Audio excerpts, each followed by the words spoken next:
যে বিগত সময়ে দেশে কোনো ভালো নির্বাচন হয় নাই। এইবার মানুষ দীর্ঘ 17 বছর আমার এলাকাতে কোনো উন্নয়নমূলক কর্মকাণ্ড হয় নাই। আমরা আশা করি, আমরা মানুষকে প্রতিশ্রুতি দিচ্ছি, এইবার আমি নির্বাচিত হতে পারলে ইনশাল্লাহ আমার এলাকায় ব্যাপক উন্নয়ন সাধিত করবো ইনশাল্লাহ। আপনারা জানেন যে আমাদের এই পূর্বতলা আসনে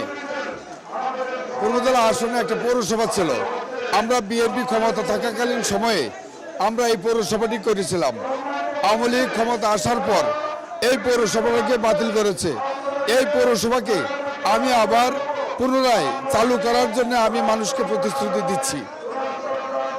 আর বিশেষ করে আমি আশাবাদী, আগামী 12ই ফেব্রুয়ারি যে নির্বাচন হবে, সেই নির্বাচনে আমার এলাকার মানুষ, আমি দীর্ঘ 40 বছর যাবৎ আমার এলাকার মানুষকে নিয়ে কাজ করছি।